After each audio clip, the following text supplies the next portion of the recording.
Yo, what's good YouTube? It's Boardsy, and this is going to be a different type of video. I'm going to be talking about my microphone setup. It's worth $800. I'm just going to be talking about whether that was worth it or if it was complete overkill. I'm sure you can guess the answer. So first off, I'm just going to talk about what everything is. This is an Electro Voice RE20. It is, in my opinion, the best dynamic microphone. Its only real competition is the SM7B, and the Shure SM7B fucking sucks, so that's obviously why I did not get it. For example, Pokimane uses this microphone, Anthony Fantano uses it, who uses the SM7B. Exactly. This is a cloud lifter. This was $150 and it did absolutely nothing for me. Well, that's a lie. It actually got rid of the preamp hiss that is present without it. But unfortunately, RTX Voice can do the exact same thing for $0, while the cloud lifter costs $150. Yes, this costs $150. However, it did come with a pretty nice XLR cable. I don't use any high quality XLR cables or any branded shit like that. I don't know, I think both of these came with my product, so I'm just rocking with that. And the last component is the Scarlett 2i2. Well, I guess there's a stand as well. I'll get into that later. This is the Scarlett 2i2 interface. I don't know, really no opinions on it. It works. That's all I really needed. People are like, oh, upgrade. And it's like, what tangible benefit am I going to get if I buy a Moto M2? I fucking power my headphones through this shit stack. Oh, wait, shit, can't see it.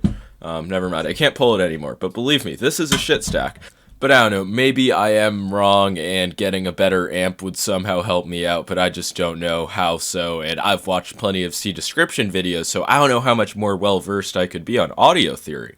The Scarlett interface, I think it's around 170, maybe 150, and I don't know if I mentioned that the RE20 is $450, which is a very reasonable price for the product you're getting. Like, oh my god, just look at this thing. Used by Pokimane, used by the Dallas Cowboys announcers. It really is a dapper microphone. I don't even know if that's like the right word to use, but it felt like it was. And I just had to pause the recording because I was having some technical difficulties with this mic stand, and you might be asking yourself, why the fuck are you using this mic stand? And I just don't have a good answer to that question. I don't know. I guess I just like the theory of entropy. I guess that's a solid answer. It was $12 on Sweetwater, which makes it by far, I think it's even cheaper than like most XLR cables, and it was a well worth it. It's very finicky and clunky, and you can tell, like, while I was adjusting it, that was just an aid sound, but overall, I'm satisfied with it. You know, it sits on my desk, I can speak right into the mic. I guess I can show the, oh wait, fuck, my gain's super high, that must have been ear rape. There's a nice, like, proximity effect if you get right up in it. Some people are like, oh, it's bad, it's like, mushy. Like, how does something sound mushy? Shut the fuck up. But then if I get, like, 6 inches away, this is how most of my videos usually sound. And I like the way the mic makes my voice sound, so obviously it was worth the $800 for this entire setup. Not saying that you could get a Quadcast for $150, have more or less the same thing. Get a Yeti for even cheaper. Get like a $50 condenser mic because nothing matters since YouTube compresses audio so much and nobody aside from you is listening to your audio in high quality, so none of it's even worth it remotely. You know, the usual audio stuff.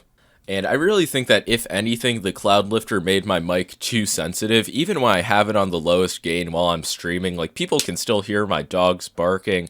And I mean, I guess, like, that's kind of what you want to avoid with a dynamic mic. And it wasn't there with my pod mic. And I guess if I removed the cloud lifter, it wouldn't be there either. But then I would have that awful preamp hiss and have to fix it with software instead of hardware. Like, man, I'm not a fucking peasant. But yeah, I guess some words of wisdom are, don't buy a cloud lifter unless you actually need one. That's probably my most regrettable purchase because the RE20 had always been like my dream mic. I don't know, a few cool people used it and I was like, you know, might as well get this at some point. I used to have a Rode pod mic, and I do realize after listening back and getting traumatized by C description that it did sound really muffly and terrible. And I do think that the RE20 costing $300 more definitely is an improvement.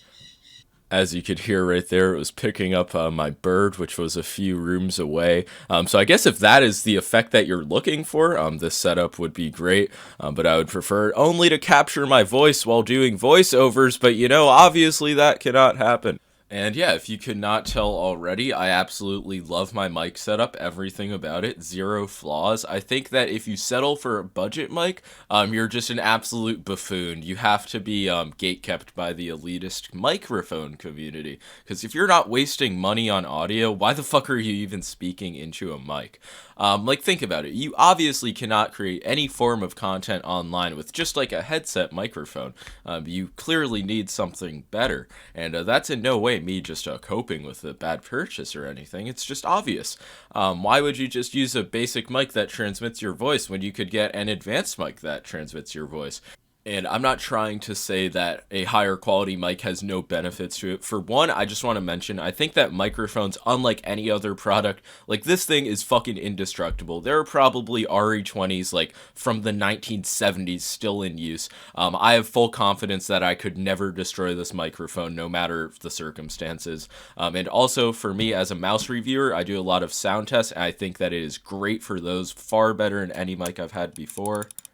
Fuck, I almost opened GTA.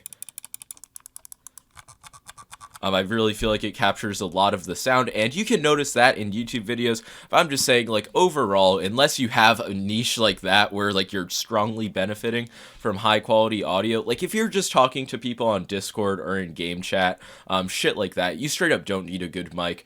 Even if you're streaming, like, ask yourself, are you gonna get more viewers because you have a good mic, or should you invest in something else?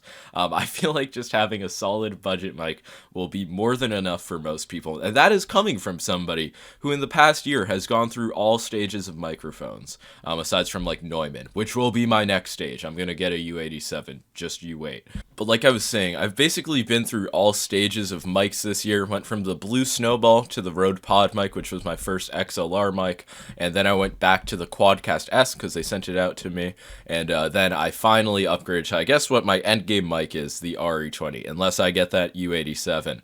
Make sure to like and sub so I can afford a U87.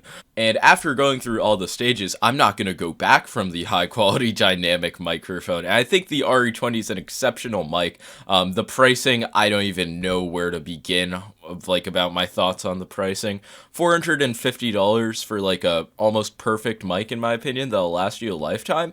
I don't think it's like outrageous, but $450 for a mic when like $100 one can work just fine, I don't know. And if you've made it to this point in this video, congrats. I just want to say that basically all of this has been bullshit. It was an ironic purchase. It's just so funny to me. $450 mic on a $10 stand that can barely support it. If it goes too far forward, it falls down. I'm surprised it didn't there.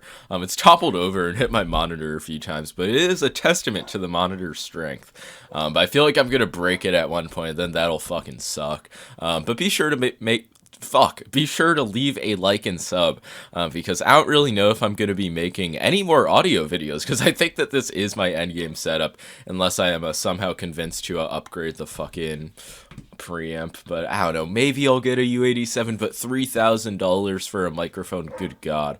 But yeah, before I end this video, I would just like to thank C-Description for teaching me everything I know about audio. Of course, we don't share the same opinions, but without him, I don't know if I would be here today. Also, what the fuck does this button on the RE20 do? I'm convinced it does nothing. Or it's not a button, but I don't know. Man, it is the most confusing thing to me. Let me know if there's a difference in my voice right there. But that's going to be all for this video. Make sure to leave a like and sub. Peace. It was pretty fun to record.